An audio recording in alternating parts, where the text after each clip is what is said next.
जो लोग बोल रहे हैं कि पुणे का real estate market is bubble, आपको क्या लगता है सर, ये एक्चुअल में बबल है क्या? जो लोग सोचते हैं कि बबल है और प्राइसेस कम होंगे, मैं चाहता हूं कि वो लोग वेट करें और देखें और बाद में ज़्यादा पैसा दें उसी चीज़ का।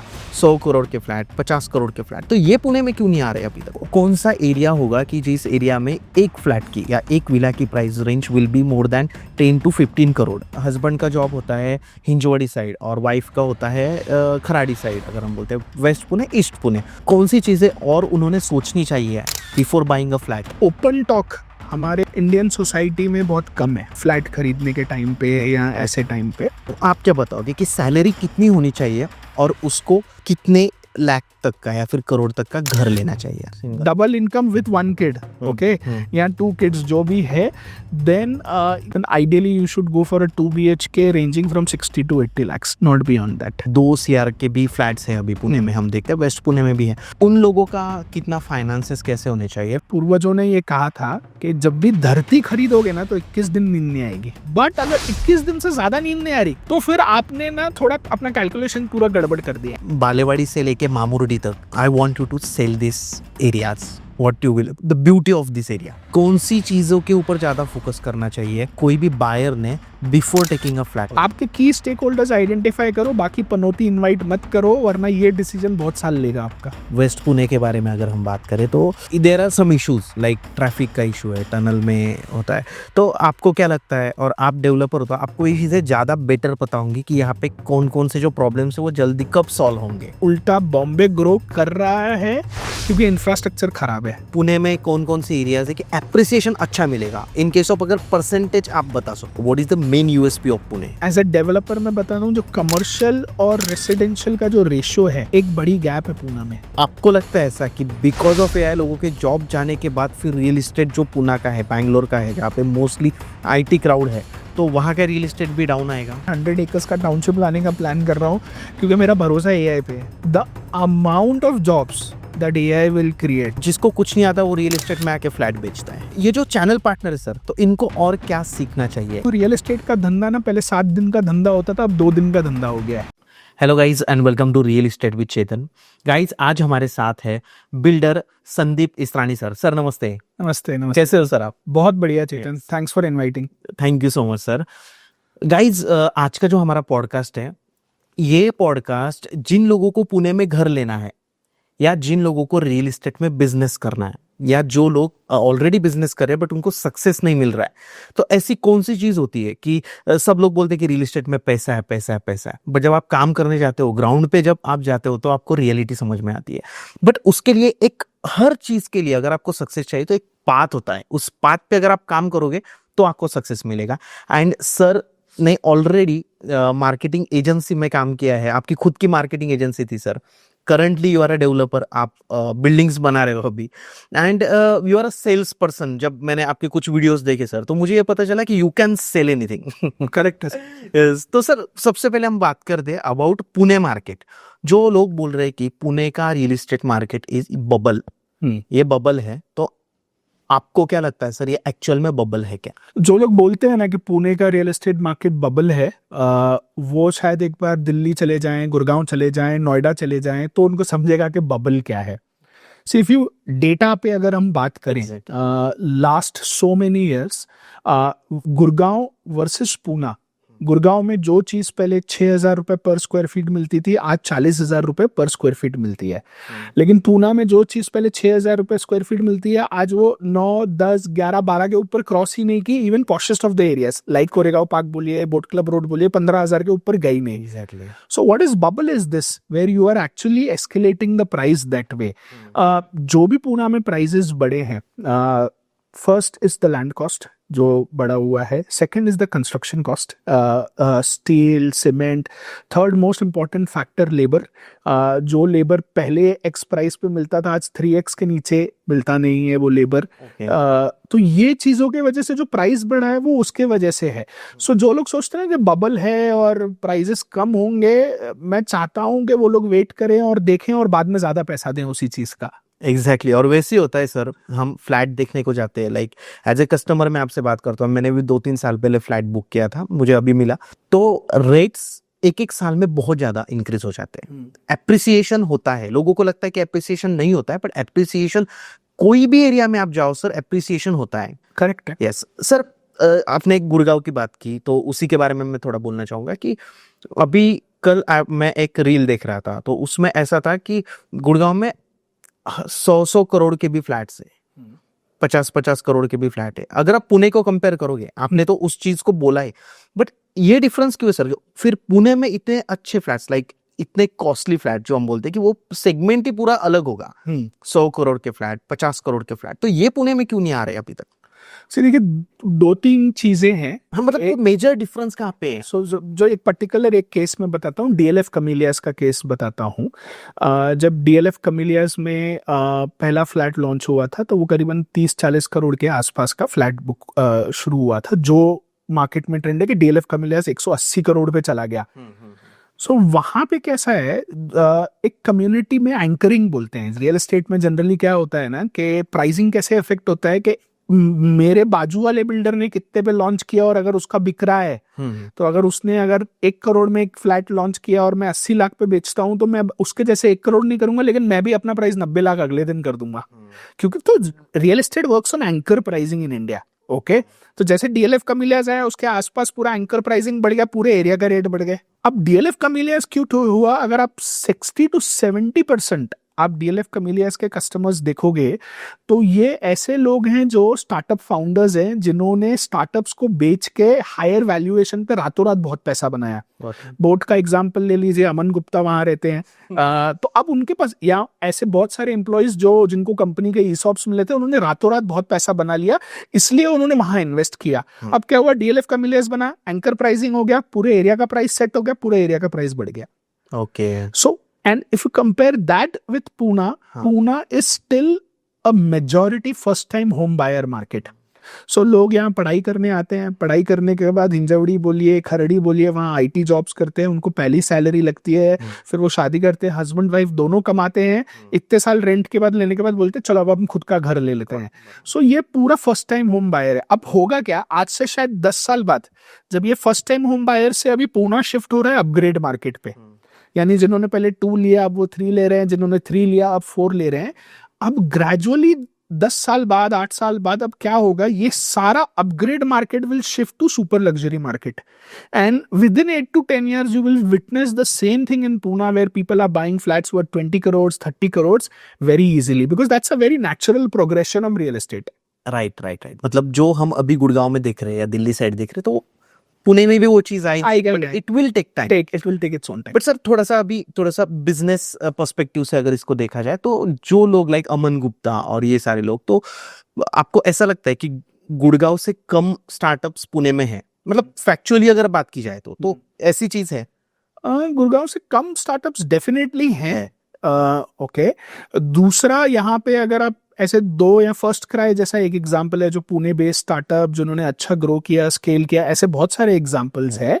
बट ग्रेजुअली क्या होते हैं, जब वो लोग भी मूव होते हैं तो उनके इन्वेस्टर्स बॉम्बे से हैं, गुड़गांव से हैं, बैंगलोर से हैं, फिर वो लोग भी मूव आउट कर जाते हैं पुणे से। हाँ, सो बेसिकली क्योंकि यहाँ पे अभी तक इतना वो, अगेन आप ये सोचिए पुणे का ब्यूटी या डिसएडवांटेज सोचिए, Pune is the biggest non capital city of India. बाकी सारे सिटीज जो हम बात करें they are capital cities. Now if you look at Delhi for example, Bombay for example, they are all capital cities, Bangalore for example, they are capital cities.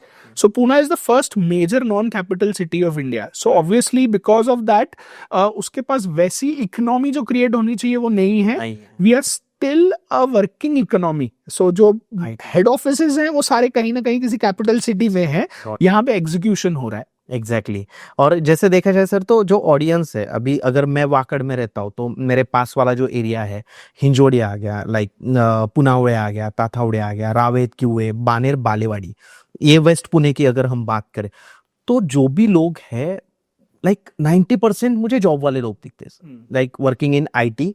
तो इनके जो packages है मोस्टली 50 लाख 60 लाख तक है। मैं हाईएस्ट हाईएस्ट मैं बोल रहा हूँ।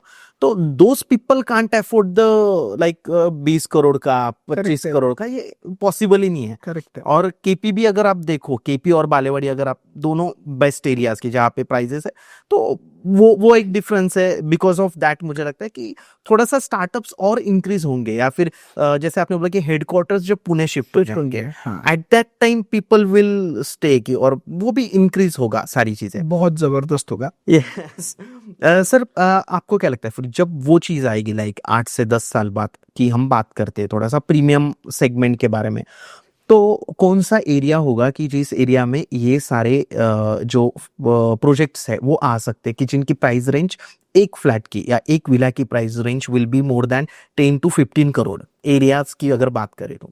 सिर्फ ब्यूटी मैं आपको बताऊं क्या, जो अपग्रेड कैटेगरी है पर्टिकुलरली, ये लोगों को ना ट्रैवल का प्रॉब्लम नहीं है। हाँ, ठीक है, ये लोगों के पास ड्राइवर्स हैं, गाड़ियां हैं, यूजुअली एक अपना होम सेटअप है वर्क के लिए, so work from home setup बहुत स्ट्रांग है। correct. So it particularly in luxury real estate, which is super luxury real estate, place may or may not be important in the future.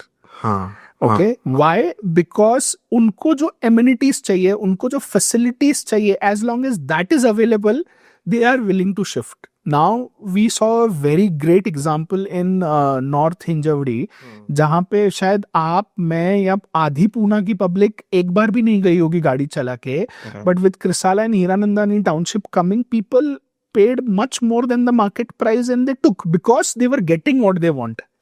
So the future is, if you're creating a great product, whatever those mindset जो उनको चाहिए, लोडा बेलमेंडो for that example is one of that. Out of Pune था out of Pune था, but it is still one of the beautiful societies, दो उतना आज अच्छा मतलब जो मेंटेन नहीं हुआ है इन terms of lot of developer ने हेल्प नहीं किया, but imagine how it happened, right, कि इकोनॉमी ऐसी क्रिएट हो गई कि लोकेशन नहीं होगा रेलेवेंट उस टाइम पे। Exactly, location will not matter कि कहाँ पे भी आ सकता है, बट लोगों को वो अच्छी टाउनशिप मिल जाएगी, and the people who have money will invest in that area.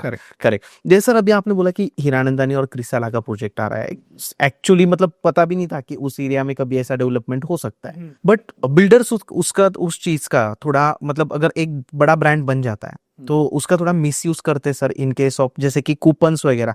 You are, आप खुद बिल्डर हो, but I am asking you this question because कि जब सीपीज अपने अपने कूपन्स वगैरह सारी चीजें हो जाती है, टोकन्स की बात हो जाती है, बट एट टाइम ऑफ जब लॉन्च होता है उसका, तो बहुत सारे लोगों को नहीं मिलता है। तो ये थोड़ा आपको मिस यूज लगता है इस चीज का, कि ब्रांड अगर बड़ा हो जाए तो फिर वो ऐसे लोगों के साथ भी खेलना होता है और सीपीज के साथ भी खेलना होता है। देखिए, अगर आप डेवलपर के शूज में जाएं तो पहले तो मैं टोकन्स इशू क्यों करूंगा, क्योंकि मेरे को माल बेचना है, राइट। और अगर मैंने टोकन्स इशू किए थे तो मैंने माल बेचने के लिए ही किए थे।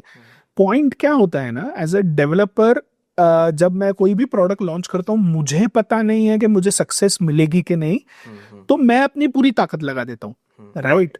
आप कुछ केसेस में सक्सेस नहीं मिलती है तो आप तभी कोई सवाल नहीं उठाता कि इतने सारे लोग टोकन लेके गए लेकिन इतने ही कम लोगों ने फ्लैट लिए, तो टोकन वालों की मिस्टेक है क्या? नहीं, उनकी भी मिस्टेक नहीं। सिमिलरली यहाँ डेवलपर की मिस्टेक नहीं है, या ये because nobody expected that, right, and that did not happen.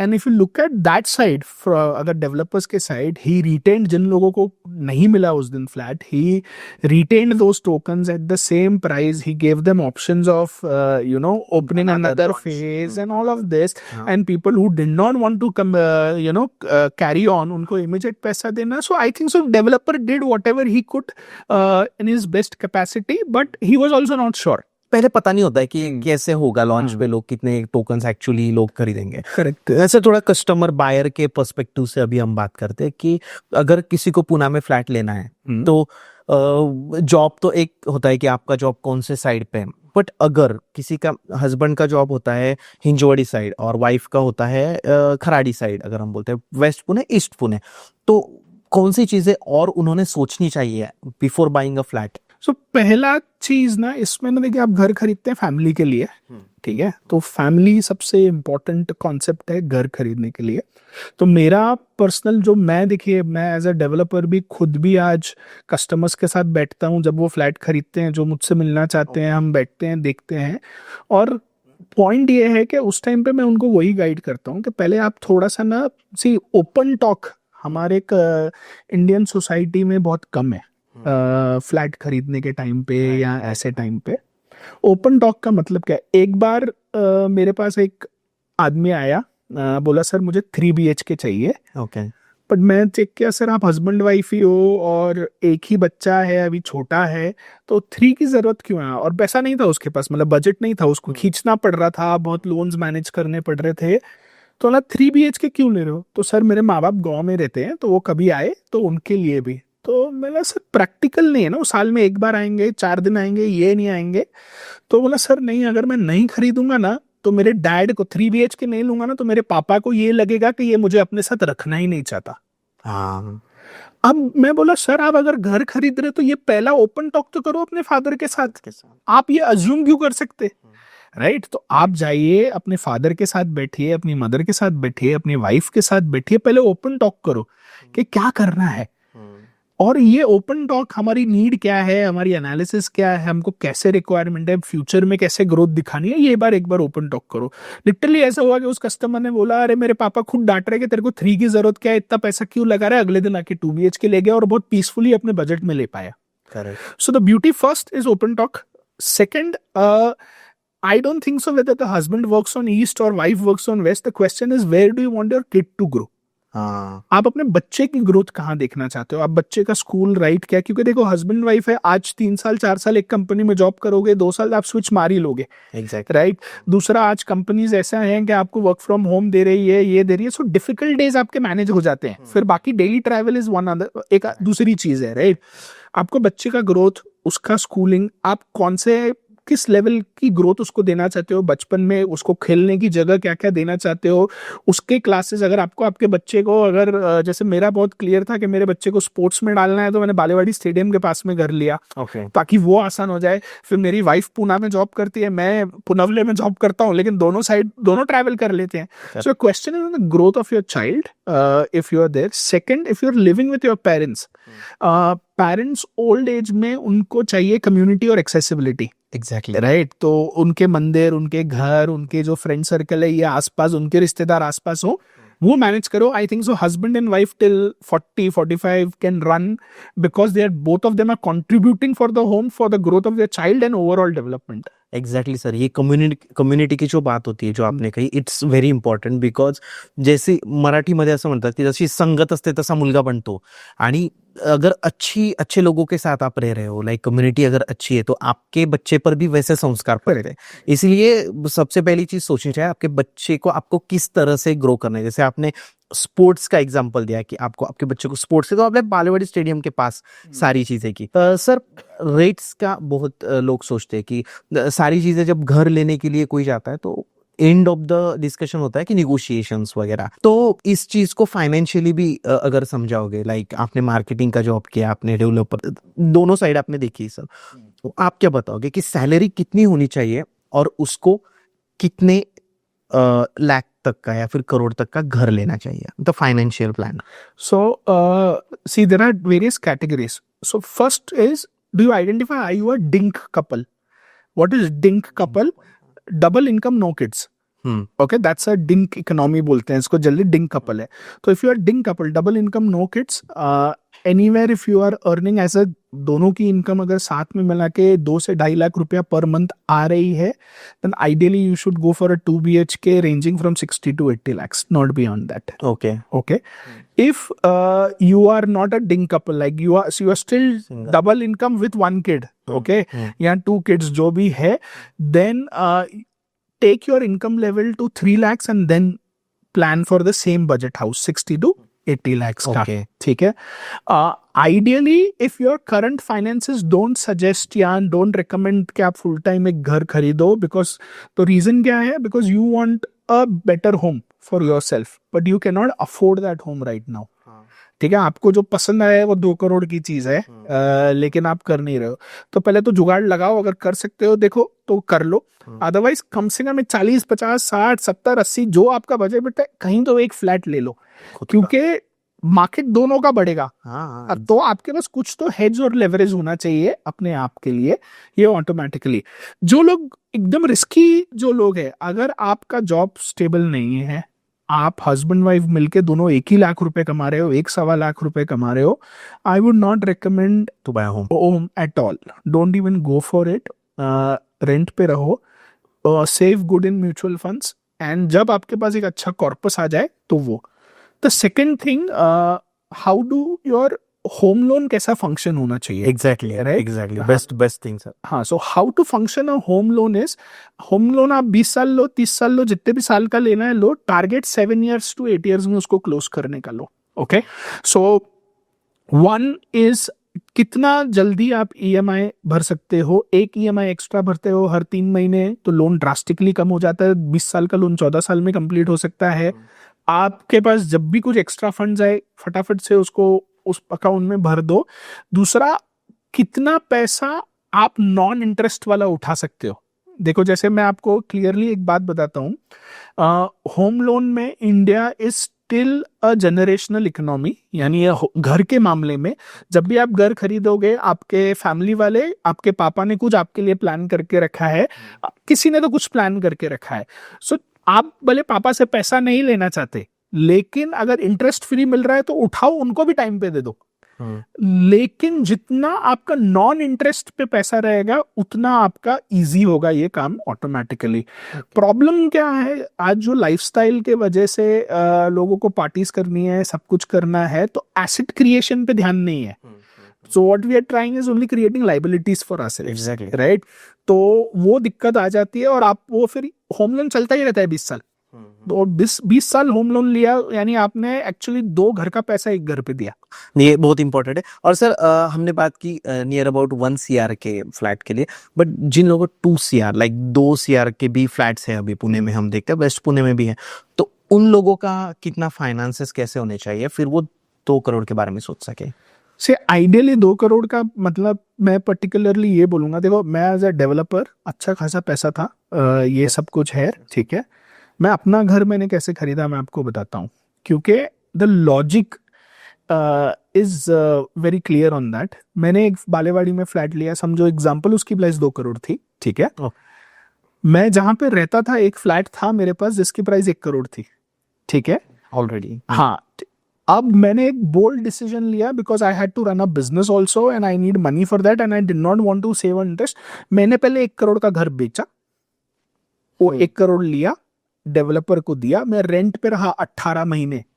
Okay. जो मेरे लिए, मेरे फैमिली के लिए एक टैबू था। एक बोलते ना कि यार तू भाड़े पे आ गया, यानी ऐसी इतनी तेरी हालत खराब हो गई कि नहीं। It was a great financial decision that I sold that. 1 crore आया, उस डेवलपर को दिया, 18 महीने का रेंट कैलकुलेट किया, क्योंकि मुझे अगर 2 करोड़ का लोन देता था, बैंक तो बोला सब 10 करोड़ लोन दे देता हूं मैं, लेकिन अगर मैं 2 करोड़ का लोन लेता था तो मेरे को हर महीने 1 लाख रुपया ब्याज जाता था खाली।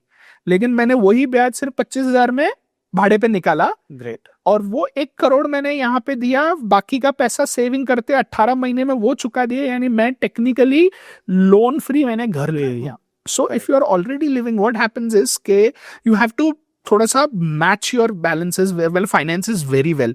सो 2 करोड़ वाले घर मैं पर्सनली रेकमेंड करूंगा, आपके पास कोई तो एक फ्लैट है, एसेट है, उसको डिस्पोज करके तब करोगे तो you will enjoy your life also. If you can't, ideally you should be earning somewhere around 3.5 to 4 lakhs to have that kind of, afford that kind of a home. ऐसा नहीं है sir कि cash है तो cash डाल दो, down payment में बहुत सारी, you need to have cash in your pockets. Correct, cash चाहिए। आप फ्लैट बेच के आप वैसा कर सकते हो, बट ऐसी रिस्क नहीं लेनी चाहिए किसी। ऐसे बिल्कुल नहीं, because see what happens is, देखो अभी एक हमारे पूर्वजों ने ये कहा था कि जब भी धरती खरीदोगे ना तो 21 दिन नींद नहीं आएगी। हाँ। अब धरती मतलब कि आप कोई भी स्ट्रॉन्ग एसेट लेते हो, घर लेते हो, जमीन लेते हो, तो लक्ष्मी आपको 21 दिन सोने नहीं देती। क्यों? क्योंकि लक्ष्मी चाहती है आप दौड़ो, मेहनत करो, भागो थोड़ा उसके लिए, इसलिए आपको नींद नहीं आएगी। तो टेंशन आना नेचुरल है, राइट, क्योंकि एसेट खरीद रहे हो ना। करेक्ट। तो वो आपको एक वो है, बट अगर 21 दिन से ज्यादा नींद नहीं आ रही तो फिर आपने ना थोड़ा अपना कैलकुलेशन पूरा गड़बड़ कर दिया है, गलत किया है। And then what will happen is the same thing is will not make an economic sense for you, right. So sacrifice your finance, थोड़ा सा कुछ सैक्रिफाइस करना पड़ेगा, लेकिन एक बार जब एसेट क्रिएट हो जाता है और उसके बाद जो उस घर में नींद आने का जो मजा आता है वो सबसे बेस्ट होता है। बेस्ट होता है, करेक्ट। सर बालेवाड़ी से लेके मामुर्डी तक I want you to sell this areas, what you will, the beauty of this area. Okay, so Balewadi again growth corridor in terms of उस तरफ इस तरफ डेवलपमेंट बहुत ज़्यादा आना है, तो Balewadi is there. Baner already developed and the community like minded है ही है, so if you don't want to sacrifice that, Balewadi immediately आके आ जाओ. Hinjewadi closer to work, so if you know that you will be working for next 10 years in Hinjawadi, go and live in Hinjawadi. The good schools, good colleges, everything easy, very easy life for you. And out, especially if you're outsider, basically Pune के बाहर से आए हो, so you can live there very very happily. Wakad again already developed, but a good section of matured middle class living there who are spending wisely at the same time living a good life. So अगर आपको बहुत ऐसा spend thrift नहीं बनना है, बहुत एक फ्लैम्बोयंट life नहीं जीनी है, तो वाकड़ आपके बच्चे के ग्रोथ के लिए बहुत अच्छा है, क्योंकि वो सब मिडिल क्लास वाले प्राइस वाले लोग हैं उधर, तो थोड़ा सोचते हैं पैसे के बारे में. उसके बाद आप वाकड़ से आगे आते हैं फिर ताथवड़े. ग्रोथ कॉरिडोर अगेन अप्रिसिएशन के लिए अच्छा डेवलप्ड है. जो आज हिंजवड़ी वाकड़ है, ताथवड़े 2 साल बाद होगा, ऑलरेडी हो चुका है, बट प्राइस एप्रिसिएशन है. Punawale, the future of this side of this, once that tunnel पूरा बन जाएगा, एक्सेस अच्छा खासा हो जाएगा, रेट एप्रिसिएशन अच्छा आएगा उसके आगे. उसके अलावा Ravet, I think so. If you are living on very closer to the highway, is good for you. Ravet inside has very good culturally strong people जो प्राधिकरण से migrate होकर रावेत आए हैं. So if you are looking for that community, is fantastic. And then Mamurdi again, पैसा लगा दो उधर, अगर जमीन मिलती है तो जमीन मिलती है, प्लॉटिंग लैंड अगर मिलता है मामुर्डी में आज खरीद लो, you will have a very good life there. Sir मिल सकती है लैंड, अभी है कुछ प्रोजेक्ट्स ऐसे जहाँ पे लोग है, that's why I am saying. Correct correct. Sir जब फ्लैट लेने जाते हैं कोई, तो सबसे एक चीज होती है कि बायर आता है और वो जाता है डेवलपर के पास सबसे पहले, विद सीपी और विदाउट सीपी एनीथिंग. जाने के बाद उसको प्रोजेक्ट एक्सप्लेन किया जाता है. फिर ही कम्स विद जो सेकंड थर्ड विजिट होती है, उसके जीजू के साथ आता है, अदरवाइज उसके फ्रेंड के साथ आता है. फिर वो लोग उसको निगेटिव कर देते हैं. इसमें क्या होता है ना कि 1 साल उसका ऐसे ही चला जाता है. ये बाइंग जर्नी अगर हम इसको कहें, तो कौन सी चीजों के ऊपर ज्यादा फोकस करना चाहिए इन कोई भी बायर ने before taking a flat, instead of asking 4 people 5 people. देखो ये ना, घर खरीदना ना इंडिया में ना शादी के जैसा है, कि शादी में एक फूफा होता है उसको भी खुश रखना पड़ता है, एक मौसा होता है उसको भी खुश रखना पड़ता है, तो बहुत दिक्कत वाली बात होती है. But as a home buyer, देखो शादी में उनको आना है, मिलना है, सेलिब्रेट साथ में करना है, तो वहां पे, और इतना सब करने के बाद भी कोई ना कोई नाराज रहता ही है शादी. एग्जैक्टली. सिमिलरली घर खरीदने के बाद तो हम तो सेल्स वाले बोलते हैं कि ये इसका पनौती है, हम ऐसे कैटेगरी को ये पनौती लेकर आया है आज. जीजू. हाँ, यानी ऐसा पनौती लेके आओगे ना तो क्या होगा. See, the decision should be between husband wife. Husband के स्टेक होल्डर, यानी स्टेक होल्डर क्या, यानी उनके मॉम डैड या उनका कोई भाई या ऐसा कोई जो स्टेक होल्डर है, जो वो मानता है, और वाइफ का एक स्टेक होल्डर, यानी जो जिसको भी मानते हैं, फिर वो उसका भाई हो या उसके पापा हो. तो ये 4 या 5 स्टेक होल्डर आइडेंटिफाई करो, सिर्फ उनकी सुनो. मैं ऐसे कितने लोगों को जानता हूं कि नॉन स्टेक होल्डर्स का सुन के कुछ तो उन्होंने बोल दिया. अब आपके शायद रिश्तेदार चाहते ही नहीं कि आप अच्छा फ्लैट लो, आप उनको लेकर आए और उनको लगा ये साला इतने अच्छे प्रोजेक्ट में रहेगा, ये कैसे तरक्की करेगा, तो वही नेगेटिव कर देंगे. सो आइडेंटिफाई योर केस की स्टेक होल्डर्स और उन्हीं से डिस्कस करो, बाकी किसी को डिस्कस ही मत करो.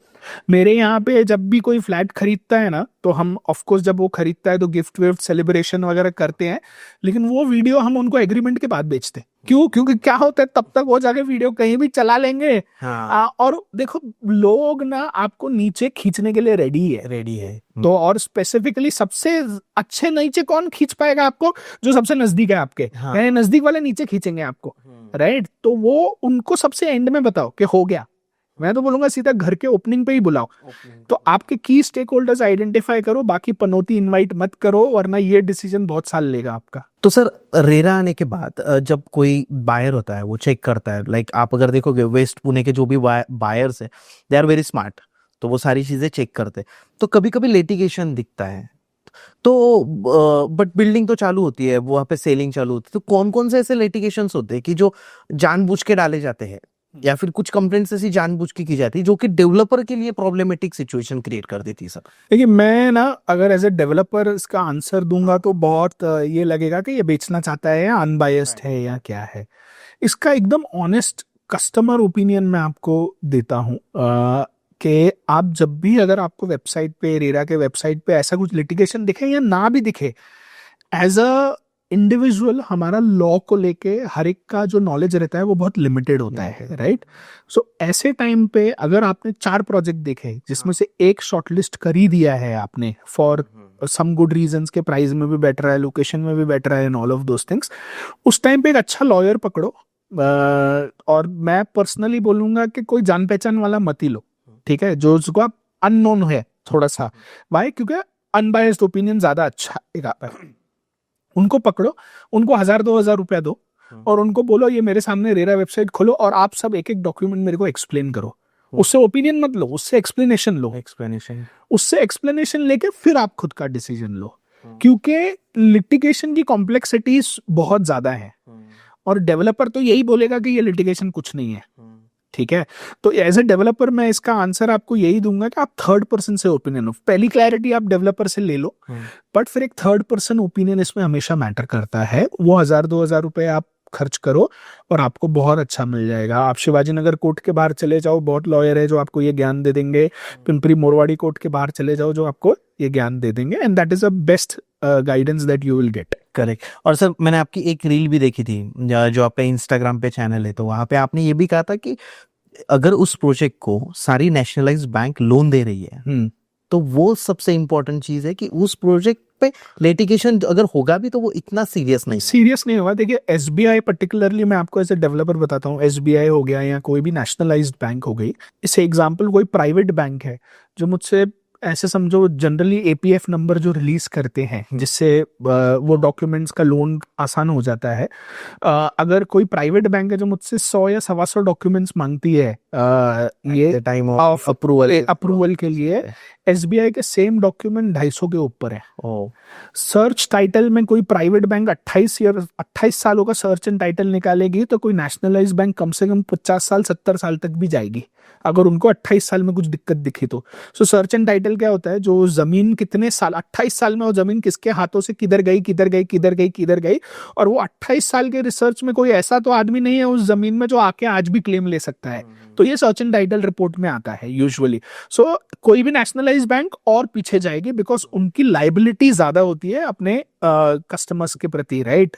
तो वो लोग और बहुत केयरफुली पैसा डिस्बर्स करते हैं वो, राइट। तो हमसे भी जब पैसा डिस्बर्स करवाएंगे, they need CA certificate, they need architect certificate, they need all the necessary, plus उनका फिजिकल इंस्पेक्शन हर ब्रांच बैंक का होता है, बट उनके क्वेश्चन ज्यादा टफ होते हैं कि वो खुद आके देखेंगे। अगर मैं बोलूं मेरा 20वां फ्लोर बन गया है और 20वें फ्लोर की टाइलिंग देता हूं, मुझे याद है अगर मेरे पास लिफ्ट नहीं भी थी वो प्रोजेक्ट में, बेचारा एसबीआई वाला 20 फ्लोर चढ़ के गया देखने के लिए कि हुआ है कि नहीं हुआ है।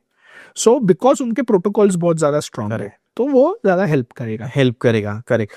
सर इस एरिया के बारे में फिर से आते हैं हम, लाइक वेस्ट पुणे के बारे में अगर हम बात करें तो sir there are some issues like traffic का इशू है, टनल में होता है। तो आपको क्या लगता है, और आप डेवलपर हो तो आपको ये चीजें ज्यादा बेटर पता होंगी कि यहाँ पे कौन कौन से जो प्रॉब्लम्स है वो जल्दी कब सॉल्व होंगे, क्योंकि कुछ वीडियोस भी देखे सर हमने, जब रेनी सीजन होता है तो लोगों ने कुछ वीडियोस बनाए थे कि देखो ये लोग इतना बेचते बट यहाँ पे सब कीचड़ वगैरह हो जाता है, टनल में ट्रैफिक हो जाती है। सर ये चीजें कब सॉल्व होंगी? सर इसका आंसर भगवान के पास भी नहीं है तो मेरे पास कैसे आएगा? पॉइंट क्या है sir, we are on a very from an infrastructure growth point of view we are lagging far behind, ठीक है। तो and this is the very honest answer someone is giving, and which builder want to sell there, but sir ये बहुत honest आप बात कर रहे हो। So I will tell you, देखो वो ना ये सिचुएशन ऐसा है कि मुर्गी पहले का अंडा पहले वाला सिचुएशन है, ठीक है। रोड बनाता है कोई पॉलिटिशियन ताकि उसको वोट मिले, अब उस एरिया में उतने वोट ही नहीं आए तो रोड ही नहीं बन रहे, ये भी एक आंसर है, नहीं। सो द पॉइंट इज क्या गवर्नमेंट यहाँ करना नहीं चाहता? देखो फंड्स एलोकेशन, सैंक्शनिंग, ये process at least it is better that economy is growing very good और अच्छे से हो रहा है, बट इंफ्रास्ट्रक्चर लैकिंग बहुत बेकार है। टाटा हाउसिंग के जो सीईओ हैं, जिनका नाम संजय दत्त है by the way, okay so he is the CEO of Tata housing. Okay उन्होंने कहा था कि उल्टा बॉम्बे ग्रो कर रहा है क्योंकि इंफ्रास्ट्रक्चर खराब है, फ्लैट के प्राइसेस बढ़ रहे हैं क्योंकि इंफ्रास्ट्रक्चर खराब है। क्यों? क्योंकि अब आदमी इतना दूर ट्रैवल नहीं करना चाहता ना, तो वो नजदीकी घर लेना चाहता है, तो नजदीक घर लेना चाहता है तो महंगा लेना पड़ता है। बराबर इसलिए infrastructure growth is actually becoming a reverse catalyst for real estate pricing. ओ अगर आप सोचो इंफ्रास्ट्रक्चर भयंकर है, आप कहीं भी पूरे पूना में आधे घंटे में किधर भी पहुंच जाओ, जिसमें फ्लाईओवर्स, रिंग रोड, ये वो सब कुछ है, तो आप कहीं भी जाके दूर भी ले लोगे ना सस्ता घर भी। तो वो इशू एक आ रहा है, और हर घर के पीछे इतना टैक्सेशन जा रहा है, स्टैम्प ड्यूटी बोलिए, हर जगह का जीएसटी के टैक्सेस, इतने सारे टैक्सेस गवर्नमेंट को जा रहे हैं, बट जो अलोकेशन होके प्रॉपर इम्प्लीमेंटेशन होना चाहिए, this is slow, not only in the west side of Poona but across India ये प्रॉब्लम है। अक्रॉस इंडिया में ऐसे इश्यूज है सर, मतलब ऐसा नहीं कि सिर्फ पुणे में हो रहा है, बट सर वो टनल का इशू कब सॉल्व होगा वो तो आपको पता होगा। लाइक पुना वाले का अगर हम बात करें, लाइक आपके प्रोजेक्ट्स भी है सर वहाँ पे, like very big project sir. मैं तो मार्केट ऐसे करता हूँ अपने प्रोजेक्ट को कि नो टनल एक्सेस, क्योंकि मेरे प्रोजेक्ट में टनल आना ही नहीं है, आपको बाहर से निकल के अंदर चले जाना है और वापस आ जाना है।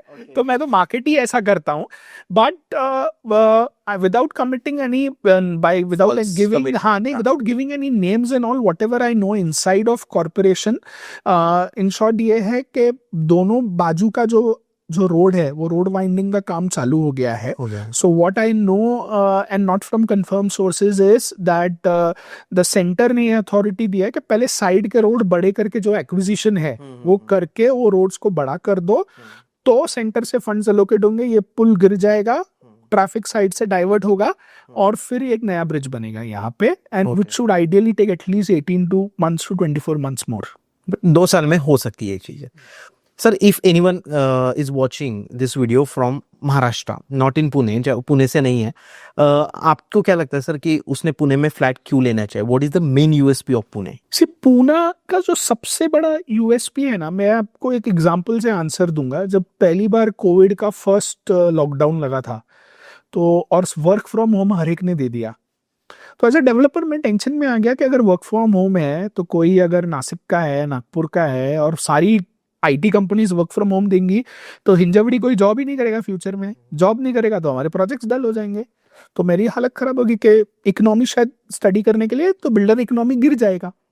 फिर पहला लॉकडाउन खुला ही नहीं था कि मैं फर्स्ट डे सुबह 10 साढ़े 10 बजे ऑफिस आया था, और मतलब ऐसा समझो 11 बजे मेरे पास पहला कस्टमर आ गया, और वो बोला सर मैं नागपुर का हूँ, लॉकडाउन में अटक गया, जा नहीं पाया, लेकिन अभी घर का डिसीजन लेना पड़ेगा, कर दो जल्दी। बोला सर आपको तो अभी वर्क फ्रॉम होम दिया है, आप नागपुर जाके काम कर सकते हो। बोला सर अभी ये नहीं है, अब जो लाइफस्टाइल, जो ग्रोथ, जो कम्युनिटी मुझे चाहिए ना, वो पूना में आ गई है, अब मैं चाह के भी वहां नहीं रह सकता। Exactly right, so basically what Poona gives you is a very peaceful lifestyle, plus ऐसा नहीं है कि नागपुर, नासिक या महाराष्ट्र के बाकी सिटीज नहीं दे रहे, Nagpur is growing faster than that.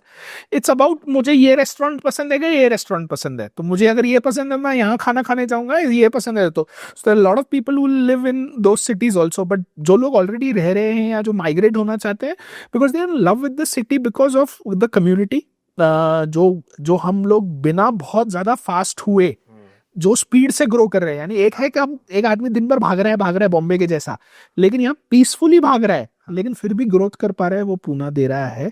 Second, आपके बच्चों का, सर आप बच्चों का, आज मैं सोचूं कि अगर मेरा बच्चा 12 साल का है, मेरे को ऐसा दिख रहा है कि उसका स्कूल, हाई स्कूल, कॉलेज, ये सारी चीजें एक ही जगह पे ही हो सकती है, और सब ऐसा आधे घंटे के दूरी पे। Poona is the best colleges, best schools, the growth अच्छा, उसके अलावा स्पोर्ट्स, उसके अलावा जो मुझे चाहिए, all of this is going and at a much better price than other cities. So in terms of schooling आप देखो, compare it with Hyderabad, compare it with Karnataka, Bangalore, we are still a better, those school prices have gone up but we're still better than the other cities that way। जो infrastructure, मतलब जो मुझे use करना है, sports facilities, ये वो सारी चीजें स्टिल बेटर। उसके अलावा भी मैं रात को 11 बजे घर से निकल सकता हूँ, बीवी बच्चा मैं सड़क पे वॉक कर सकते हैं, घूम फिर के 12 बजे घर पे आए तो भी कोई रिस्क नहीं है। Exactly, and sir ambience, Sahyadri पर्वत जो है उसकी वजह से एम्बियंस भी अलग है सर पुणे का। Correct, if we compare it with Nagpur, अगर आप पकड़ लो, मुंबई भी पकड़ लो, बट जो वातावरण म्हणतो आपण वो अलग ही सर लग रहा।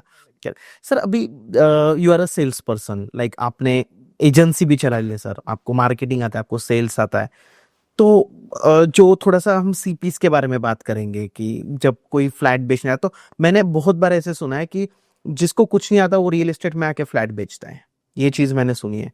बट तो जो लोग अभी आए भी है, जैसे कि I am a computer engineer but still I am working in real estate, like मेरा स्टार्ट है कुछ सालों से अभी, ये जो चैनल पार्टनर है सर, तो इनको और क्या सीखना चाहिए, ये खुद कैसे ग्रो कर सकते हैं अगर इनको इसमें अच्छा करियर करना है तो? आपने बहुत अच्छा लाइन बोला कि जिसको कुछ नहीं आता वो रियल एस्टेट में आता है। रियल एस्टेट सेल्स करना चालू करता है।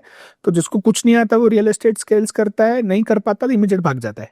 So the problem with this industry is, यहाँ particularly with channel partners, is के लोगों को एंट्री बैरियर बहुत आसान लगता है कि अरे फ्लैट ही तो बेचना है, देखा हाँ, और ये क्या करना है, चलो देख के आएगा और मेरा हर महीने 1-2 लाख रुपए बन जाएगा। ऐसा नहीं है ये। जो the amount of hard work, the amount of, मतलब मैंने आज, मतलब एज एन एंटरप्रेन्योर, जो एक बिजनेसमैन अपने धंधे के लिए मेहनत करता है, उतना एक ब्रोकर या एक सीपी अपने जॉब के लिए मेहनत करता है, वैसा माइंडसेट लेके चलता है। आप सोचो ना, दुनिया का कौन सा जॉब है आप जाना पसंद करोगे जहां पे रोज जाओ उस जॉब में और आपको पता है आप 12 लोगों से, 20 लोगों से, 50 लोगों से बात करोगे और मैक्सिमम लोग ना बोलेंगे, फिर भी वो कॉन्फिडेंस लेके जाना कि आज सुबह ऑफिस जाऊंगा, 100 लोगों को कॉल करूंगा, 100 में से 99 ना बोलने वाले हैं, फिर भी बेचारा तैयार होके परफ्यूम मार के फुल एनर्जी के साथ जॉब पे जाता है, ये सिर्फ चैनल पार्टनर कर पाता है। So that is the struggle.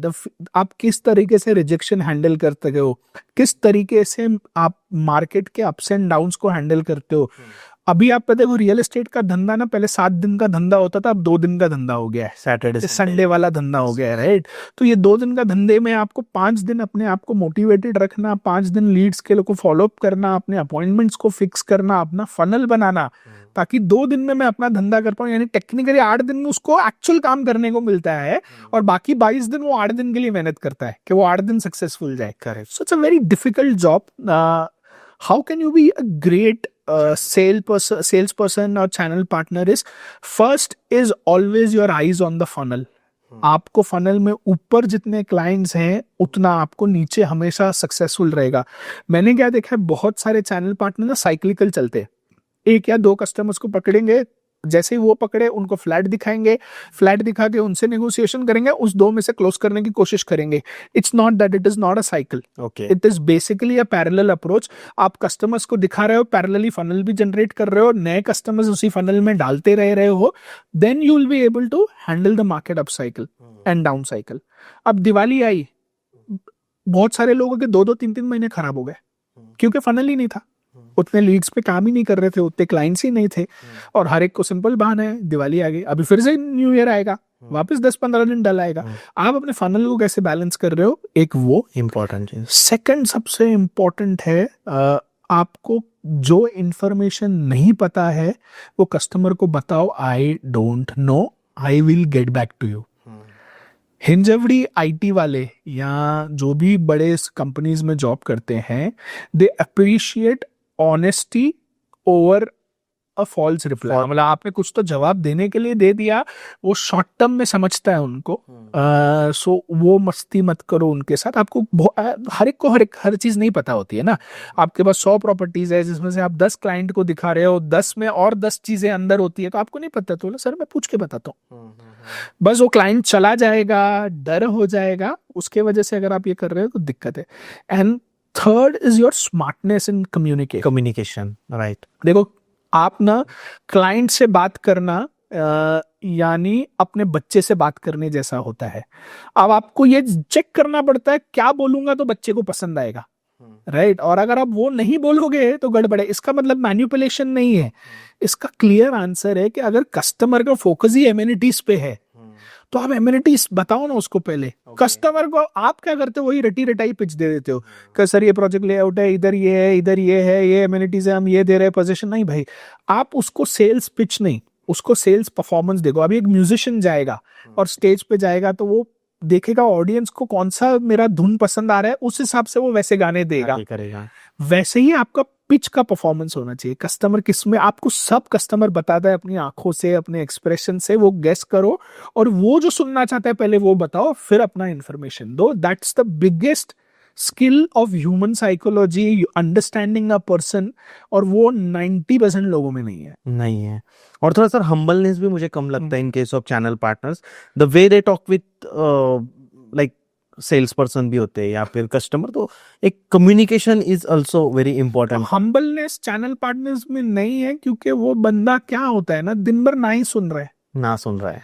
तो वो ना एक खट्टे मन से ही जी रहा है.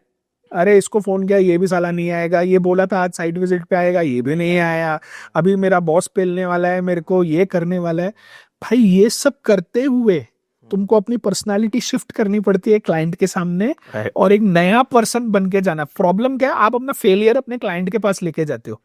यानी आपके क्लाइंट के सामने आपके बैकग्राउंड में चलता है, साला आज ये धंधा नहीं हुआ तो बॉस पेलेगा, ये करेगा. वो फेलियर को हटा के अपनी पर्सनालिटी शिफ्ट करके जाओ क्लाइंट को, क्योंकि आप अगर क्लाइंट को पढ़ सकते तो क्लाइंट भी आपको पढ़ सकता है कि ये एक लूजर आदमी से बात कर रहा हूँ. एग्जैक्टली. सर आप अभी मुंबई मार्केट देखा है आपने, आपने गुड़गांव देखा है, दिल्ली, बैंगलोर, हैदराबाद, पुणे. आपको क्या लगता है सर सबसे organized market in case of channel partners and developers, और ये जो फनल होती है पूरी, इसमें आपको सबसे अच्छे चैनल पार्टनर्स कौन से सिटी में लगे? सी अच्छे का डेफिनेशन अलग अलग है. So I tell you, one is professional. हाँ, वे में मतलब काम चालू है. जहाँ पे एग्रेसिव काम चालू है वो गुड़गांव दिल्ली है. बहुत, मतलब पर्टिकुलरली नोएडा और Gurgaon, they are very aggressive, very aggressive in terms of sales. And if you look at it, that is why a lot of channel partners from north of India are also coming to Pune that way, because they are trained like that. They are trained like that. They can work for 24 hours. They can, give that. So वहाँ पे aggression बहुत ज़्यादा है. इस वजह से aggression है तो lead generation पे ज़्यादा खर्चा करते हैं, leads बहुत आती हैं, ये है, और वहाँ पे sales बहुत होता है. But if you look at completely organized market, and because I have seen that market very closely, is not in India, it's in Dubai. Oh. The beautiful market, agents are trained well. The control on agents are जो उनका government का control है, because you need a license to operate. तो यहाँ भी हमको लगता है रेरा नंबर चाहिए, बट रेरा नंबर यहाँ पे मिलना वर्सेस दुबई में एक लाइसेंस मिलना is very difficult. You have to go through a lot of studies, education, and all of those things, and it's controlled. So अगर आप को वहां पे 4 या 5 कंप्लेन आ गए तो आपका लाइसेंस रिवोक हो जाता है. So agents are very professional there, at the same time very aggressive. They are able to do both because they make good money there. That is why they are doing it. So अगर किसी को भी CP business में या sales में अच्छा career करना है, और अगर आप अफोर्ड कर सकते हो, तो दुबई जाओ हॉलीडे के लिए नहीं, सिर्फ जाके अलग अलग बिल्डर्स की साइट विजिट करो और सिर्फ देखो वहां के लोग कैसे हैं. मतलब अच्छा, हाइट ये है कि दुबई का मार्केट सैटरडे संडे बंद होता है, मंडे टू फ्राइडे मार्केट है. आपको सैटरडे संडे ऑफिस खुला रहेगा, घूम के जाओ, सैंपल फ्लैट देख के जाओ, ये हो, but they won't be sales. Agents होते हैं, डेवलपर साइड के सेल्स वाले नहीं होते. वो काम नहीं करते सर, बिकॉज ऑलरेडी मार्केट है वहां पे. हाँ, सो और एजेंट्स भी ऐसा नहीं है कि हर सैटरडे संडे ही भीड़ लगती है. कुछ एकदम अर्जेंट या वो इंडिया से क्लाइंट आया है तो दिखाना है तो ही जाते. यूजुअली एजेंट्स भी काम नहीं करते Saturday Sunday. Okay. And they manage all of this by working Monday to Friday. और हम 7 दिन काम करके, सैटरडे संडे काम करके, एक वीकली ऑफ जिसमें भी 4 कॉल आते बॉस के, ये वो सब. It's a beautiful market. Right. Sir आपको क्या लगता है कि एप्रिसिएशन वाइज अगर हम बात करें तो पुणे में कौन कौन से एरियाज है कि एप्रिसिएशन अच्छा मिलेगा, इन केस ऑफ अगर परसेंटेज आप बता सको? सी, रेसिडेंशियल, अगर आप इन्वेस्टर माइंडसेट से हो तो रेसिडेंशियल में आपको 4% के ऊपर आपको ROI कभी आएगा ही नहीं किसी भी मार्केट में. एंड आइडियली रेंटल यील्ड के बारे में, रेंटल यील्ड के बारे में बात कर रहा हूँ. 4% के ऊपर यानी आप नहीं आएगा नहीं. तो residential as an investor I would not say it's a smart move at the right now, unless you are a hardcore residential investor जहाँ पे आप बिल्डर से डिस्काउंटिंग, बल्क बाइंग और डिस्काउंटिंग करके एक अच्छे रेट पे ले रहे हो. ठीक है, so that should not be our approach. If you are an investor, identify road front, any road with more than 18 meters of frontage. उसमें road touch shop should be your immediate buying. आज कितना भी सस्ता मिले, महंगा मिले, as a developer मैं बता रहा हूँ, जो कमर्शियल और रेसिडेंशियल का जो रेशियो है वो एक बड़ी गैप है पुणे में. रेसिडेंशियल बहुत ज्यादा है, उस हिसाब से कमर्शियल कम है पुणे में. सो अगर जहां भी रोड टच शॉप मिले, आज महंगा भी लगेगा ना, खरीद लेना. बिकॉज ये नहीं. दूसरा, पुणे में 70% या 60% प्रोजेक्ट्स जेवी में हो रहे हैं, यानी फार्मर्स के साथ लैंड बिल्डर जेवी करता है. और जेवी में वो मैक्सिमम जो शॉप्स होते हैं वो फार्मर ही रखता है अपने पास, खुद रखता है। राइट। तो वो इन्वेंट्री एनीवेज कम है, तो कहाँ भी आपको नया अंडर कंस्ट्रक्शन, जहाँ पे आज फ्लैट जमीन है, डेवलपर को पैसे की जरूरत है, शॉप लेना है, ले लो इमिडिएटली, आप बहुत पैसा कमाओगे। दूसरा, बेल्ट्स लाइक मामुर्डी, चांदे, नांदे, जहाँ पे गेटेड कम्युनिटी में सारा डॉक्यूमेंटेशन वेरीफाई करने के बाद आप प्लॉट्स ले लो, बिकॉज सिंपल मैथ्स है, डिमांड सप्लाई। आज फ्लैट्स बढ़ रहे हैं बहुत सारे, तो बाद में क्या कम होगा, कमर्शियल शॉप्स कम होंगे, प्लॉट्स कम होंगे, तो उनकी डिमांड आएगी जमीन तो आएगी। So as an investor you will make money there. Offices, मैं उसी के हाँ, मैं तो नेक्स्ट क्वेश्चन वही था। Any offices if you are getting in a range, so आजकल ऑफिसेस का कैसा है, इंडिया या पर्टिकुलरली Poona is seeing a growth of micro entrepreneurs. Micro entrepreneurs यानी कि एक आदमी 3-4 लोगों की टीम, ऐसा भयंकर सर्ज दिख रही है। सो any office 200-300 square feet which can fit 6 to 8 people nicely with a director cabin and all, जो आपको 30 lakh, 40 lakh, 50 lakh, 60 lakh depending on the area मिले, that will see consistent rental yields of 6 to 8% in the future, so you can invest that. That is best option, क्योंकि commercial में भी हमने बहुत सारे ऐसे मॉल्स देखे सर कि जहाँ पे ऑफिस खाली पड़े हैं, बट आपने जो कहा कि एरिया वाइज अगर आप देखोगे और माइक्रो एंटरप्रेन्योर्स आर उनके लिए बेसिकली जो खाली पड़े हैं 10,000 स्क्वायर फुट, 20,000 स्क्वायर फीट, ये वो बड़ा बड़ा चीज खाली पड़ा है, but the growth of micro entrepreneurs will gonna be phenomenal in next few years. And बहुत सारे लोग, जो अभी आप हिंजवड़ी का ही एग्जांपल ले लीजिए, जो जॉब करते हैं 7-8 साल जॉब करने के बाद खत्म हो जाता है। दूसरा, the beauty is the growth of micro entrepreneurs in Poona will happen because of AI. Why? Because lot of Hinjawadi people might lose job of that and they will become those entrepreneurs. Plus AI is helping a lot of micro entrepreneurs to grow. Right? They are fast हो गई चीजें, बहुत ज्यादा fast हो गई है, so they are setting up software companies, AI companies, marketing agencies, video companies, भर रहा है, right? And most of their clients are from abroad. Right, so they need a good office, they need that, and that's how the micro entrepreneurs will. So if you are doing, and unless if you really want to do that, then if you are a very big investor, co-working space खोल लो, भयंकर demand है sir, demand Pune में demand है। The problem is what happens is, जो price parity है ना, price हजम नहीं हो रही अभी तक लोगों को। सो पॉइंट क्या है कि आप 2 लेवल के कोवर्किंग खोल सकते हो, एक वीवर्क जैसा जो एकदम लैविश है, हाई क्लास, तो लोग आपको पैसे दे देंगे, या दूसरा आप बहुत बेसिक फैसिलिटीज के साथ दो, लेकिन उसका प्राइस बहुत कॉम्पिटिटिव रखो। यानी अगर आज मैं खुद भाड़े पे लूं एक ऑफिस जिसका 30,000 भाड़ा हो, और मैं फर्नीचर वगैरह खर्चा करूं, लाइट AC करके मेरे को 40-45 हजार खर्चा आता है, और उतना ही सीटर आपने मुझे 50 में दिया, तो मेरे को वो इकोनॉमिक सेंस बनता है। बट प्रॉब्लम क्या है, जो सारे कोवर्किंग स्पेस है वो मिडिल में, यानी वही जहां पे मेरा खर्चा 40-50 हजार का है, वो मेरे को 70-80 हजार में जा रहा है। करेक्ट। अच्छा, मैं 70-80 हजार कौन देना रेडी, वो फिर वो वीवर्क जैसी फैसिलिटी को देना चाहिए जहां पे वैसा कम्युनिटी है। Right, so that is where the gap is. Correct. Sir, AI के बारे में आपने बात की, तो लोगों के मन में थोड़ा सा डर है सर अभी कि मेरा जॉब जा सकता है AI की वजह से। देयर आर फ्यू पीपल कि उनको लगता है कि मेरा जॉब जा सकता है, तो आपको लगता है ऐसा कि बिकॉज ऑफ AI लोगों के जॉब जाने के बाद फिर रियल इस्टेट जो पुणे का है, बैंगलोर का है, जहाँ पे मोस्टली IT क्राउड है, तो वहाँ का रियल इस्टेट भी डाउन आएगा? सर, AI के वजह से तो मैं कम से कम 60-70 एकड़ और खरीद लिया है, इस भरोसे पे कि AI जॉब्स 10x करने वाला है इंडिया के।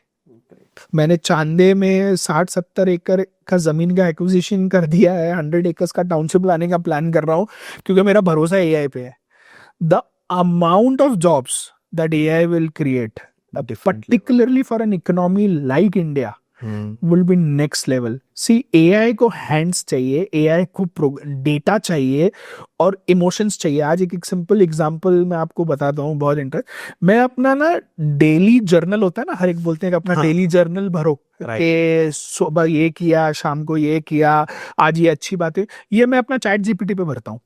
ठीक है, डेली रात को सोने के पहले, और लिखना भी नहीं पड़ता है, चैट GPT का ऑडियो डाल दो, उसको पूरा बता दो, टुडे आई वेंट देयर, ये गुड थिंग्स मेरे साथ हुई, ये बैड थिंग्स मेरे साथ हुई, उसको 1-2 मिनट जाता है, ट्रांसक्राइब करके AI भर देता है।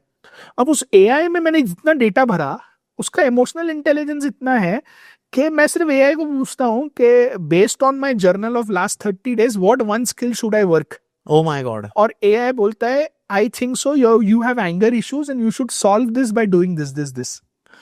Right? अब ये जो सारा जो AI को नॉलेज लगेगा वो कहाँ पे आएगा? ये लोग ही देंगे ना, और मैक्सिमम ये है. दूसरा, AI needs solid GPUs, right? जो वो सर्वर इकोनॉमी, जो डिजिटल इकोनॉमी है, इंफ्रास्ट्रक्चर है, India is the best guy because people are readily available. आज आपने सुना होगा अंबानी ये खरीदते ही जा रहे हैं land for some for data centers है. डेटा सेंटर्स के लिए ही है. So the amount of data centers will require, India is the best place for that. The amount of smart engineers it will require is there. So मतलब AI आप भूल ही जाओ. अभी मेरे ख्याल से लाइन भी पुरानी हो गई कि AI जॉब्स निकालेगा, देगा, वो और जॉब बढ़ाएगा. This is the difference between the mentality of people कि आप ऐसा सोचते हो. देखो खतरे में कौन लोग हैं, मैं आपको बताता हूँ. AI से खतरे में कौन लोग हैं? जो मिड लेवल है. अभी देखो जो टॉप पे है, जो पूरा प्रेशर लेके धंधा चला रहा है, एक कंपनी है, उसका टॉप के 3-4 लोग हैं जो पूरा धंधा चला रहे हैं, रिस्क ले रहे हैं, ये कर रहे हैं, दिन रात एक कर रहे हैं, उनको कुछ नहीं होगा. नीचे का 70-80% स्टाफ है जो एक्चुअल हाथ काम कर रहे हैं. हाँ, वो कर रहे. अब क्या होगा, उनमें सिर्फ जॉब चेंज हो जाएगा. देखो अभी AI क्या है, पहले मैं अगर एक सॉफ्टवेयर कंपनी चलाता था तो मैं साल के अगर 100 प्रोजेक्ट्स डिलीवर करता था, अब मैं AI के थ्रू मैं 200 डिलीवर करूंगा, राइट? तो मुझे लोग तो उतने, लेकिन ये 200 डिलीवर करने के लिए मेरे पास AI है, लेकिन लोग मुझे उतने ही चाहिए. करेक्ट. खतरा उन मिड लेवल मैनेजर्स को है जो ना नीचे घुस पा रहे हैं ना ऊपर घुस पा रहे हैं. अपग्रेड नहीं कर पा रहे अपना skill. Upgrade their skills, AI सीख जाएंगे बहुत सारी चीजें. तो कुछ नहीं, ब्यूटी है एकदम. राइट. सर, हमने डेटा सेंटर की बात की तो मैंने कुछ पढ़ा था ऐसा कि next real estate is data centres. तो ये रिलेशन कैसा है, मतलब क्या है एक्चुअली डेटा सेंटर? लोगों को अगर पता थोड़ा सा समझेंगे, basically, और कैन दे, मतलब normal people can invest in data centre? So data centres right now is a big people game, जिनके पास अच्छा खासा इन्वेस्टमेंट का है. बिकॉज आप आज पैसा लगाते जाओ, शायद आपको रिटर्न आना 10 साल 15 साल लग जाएंगे. So right now it is a big investor game. So ideally not for retail investors, ideally normal people. but best suggestion for retail investors is buy stocks of those companies who are investing in data centers. Right. Can farmers invest in data center if they have, because they have land, sir? So farmers can connect with right people, and rather than giving their land just for regular development, if you give it for data centers, you will make more money. But data centers have a lot. See, problem is government policies are not very strong. या अभी तक formulate ही नहीं हुई है data centers पे, right? तो अभी government को खुद नहीं पता है कि मुझे क्या राइट पॉलिसीज लानी है, क्योंकि अभी तक बहुत अर्ली स्टेज पे है. वंस दीज पॉलिसीज कम, जैसे आप सिंपल एग्जांपल ले लो, पहले सोलर फार्मिंग का आया था कि सोलर फार्मिंग बहुत ग्रेट है, लेकिन वो कुछ ही सेक्टर्स में काम कर पाया, कुछ ही एरियाज में, जियोग्राफिकल एरियाज में काम कर पाया. हमने महाराष्ट्र में इतना अच्छा काम नहीं कर पाया, right? So right now there is still confuse whether data centers will really be effect, या अंबानी सेठ सब उसको जामनगर लेके जाएंगे और अपने पास कुछ बचेगा ही नहीं. ऐसा भी हो सकता है. There are possibilities. Sir, as a sales person, अगर कोई चीज आपको बेचनी है तो आपका प्लानिंग कैसे होता है? ये रियल एस्टेट का भी हो सकता है, ये कार भी हो सकती है, एनीथिंग. सो पहला चीज जो जाता है, जो टिपिकल मैं आपको दिखाता हूँ. अभी अगर एज अ सेल्स पर्सन मेरे को पुनवले में एक प्रोडक्ट बेचना था, ठीक है, तो मेरा पहला 1 या 2 दिन सिर्फ जब भी प्रोजेक्ट लॉन्च करने के वाले कि पुनवले के लोगों को क्या चाहिए सब लिखो, मेरा जो कस्टमर है उसको, और लिख लो. मतलब मैं लिटरली ऐसा है कि ऑफिस में बड़ा व्हाइट बोर्ड होता है, उधर स्टिकी नोट्स पे डालता हूँ. उनको टाइम पे पोजीशन चाहिए, उनको बच्चों को खेलने के लिए ये चाहिए. Understand the customer so deeply कि आपको, मतलब आपको सब पता हो जाना चाहिए. उसको भी ये नहीं पता होना चाहिए कि अच्छा ये मेरे को चाहिए, ये मुझे पता था, right? So you should know him that well. Second, अपना प्रोडक्ट नॉलेज, मतलब इतना सॉलिड प्रोडक्ट नॉलेज होना चाहिए आपको कि स्टार्ट टू एंड आप कितना इन्वेस्ट करते हो वो. दूसरा, आप the way you carry yourself, right? So आज ऐसा कभी नहीं होगा कि मैं ऑफिस जाऊंगा तो I am not dressed well, my shoes are not polished, I am not ready in a good mental state of mind also, right? And one most important thing जो पर्टिकुलरली चैनल पार्टनर्स को मैं पूना में बताना चाहूंगा कि अगर आप real estate में चैनल पार्टनर में सेल करते हो, अपना पर्सनल लाइफ सॉर्ट करो. यानी क्या है, मैक्सिमम लोगों को मैंने देखा है they don't handle their family well. बीवी को, मतलब कितने चैनल पार्टनर्स आते हैं, सर बीवी से झगड़ा हो गया है, अभी मूड ठीक नहीं है। हाँ। अरे भाई तुमने घर ही नहीं सुधारा है अपना, तो क्लाइंट को क्या सुधारोगे, तुम क्या संभालोगे? सो पहले अपना घर संभालो, फैमिली को सेटल करो, बैलेंस दैट वेरी वेल। नहीं सर हमारा तो जॉब ही ऐसा है। अरे भाई तुम्हारा किसी का जॉब ऐसा नहीं होता कि जो फैमिली को टाइम नहीं दे पा रहे, राइट? अपने फैमिली को राइट टाइम दो, अपनी वाइफ को टाइम दो, अपने बच्चे को टाइम दो। एक अच्छा फैमिली को अगर बैलेंस रहेगा ना, जितनी आपकी फैमिली स्ट्रांग है ना, जितनी फैमिली खुश है, आपको घर जाने में एक्साइटमेंट हो रही है या ये लगता है कब घर से भागू, हाँ। तो ये आपका family life is a clear reflection of your professional life.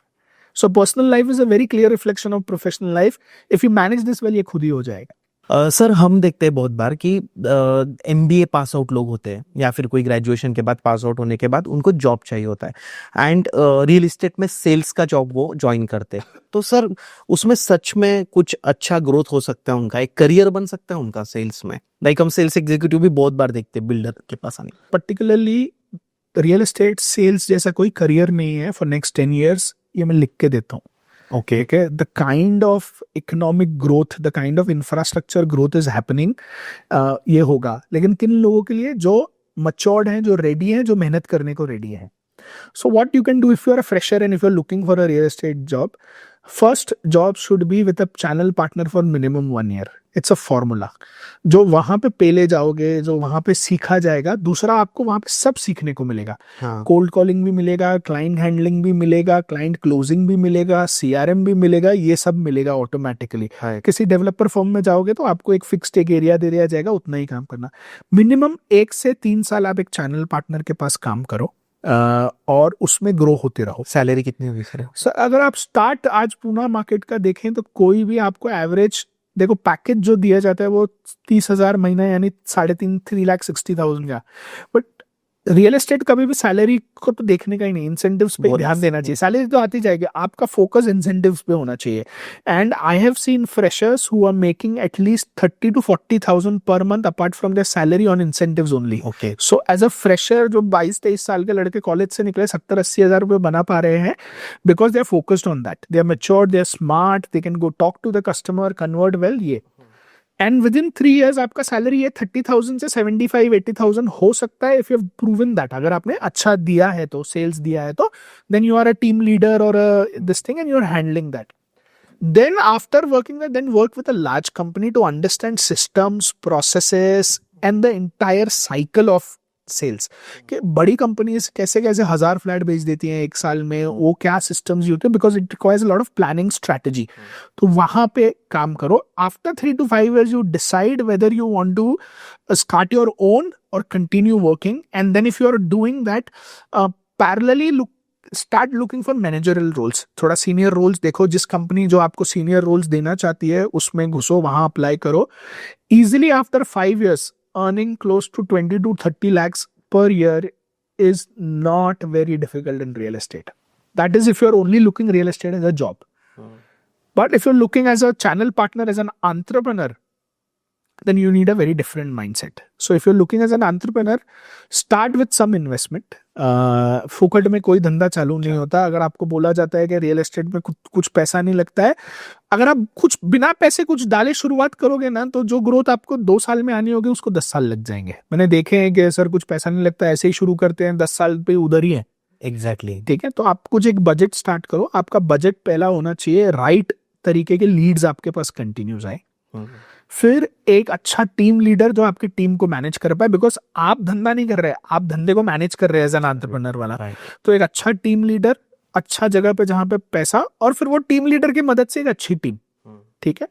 दूसरा, अगर आप एक CP फर्म चला रहे हो तो आपको कैसे चेक करना है कि मेरा फर्म सही डायरेक्शन में चल रहा है कि नहीं। एवरेज एक बंदे की सैलरी पे, यानी जितने आपके पास बंदे हैं, अगर आपके पास, तो एक बंदे का लॉजिक होता है 1.25 bookings per month is bare minimum to 1। और कुछ कुछ फर्म्स है जो एक बंदे पे 2-2, 3-3 बुकिंग्स भी दे रहे हैं। तो वो अच्छा कमा लेते हैं। सो अगर आपका रेशो पर बंदा एक बुकिंग से कम आ रहा है, देन योर मैथ्स इज कहीं तो गड़बड़ रहे हो। अगर आप सिर्फ रिटेल सेल्स में हो, यानी आपको 3% के आसपास मिल रहा है, अगर आप एओपी सेल्स है जहाँ पे आपको 6% 60% मिल रहा है, तो then it's a different case. But if you are into retail sales, आप एक चैनल एवरेज 1.25 बुकिंग एक बंदा इज अ सेफ जोन, उसके ऊपर प्रॉफिट चालू होता है। ओके। तो अगर आप इतना खर्चा कर रहे हो तो नहीं कमाने वाले हो, तो आप क्या करो, या तो बच्चे निकालो या बुकिंग बढ़ाओ, कुछ तो करो, अपना मैथ्स ठीक करो। करेक्ट सर, मतलब मेरे दिमाग में अभी और 10-15 क्वेश्चंस है कि जो मैं अभी आपको इजीली पूछ सकता हूँ, but we have time constraint. But sir thank you so much, जो भी चीजें आपने मुझे भी बहुत अच्छा लगा आपसे यहाँ आके। Discussion was very at different level. हाँ हाँ।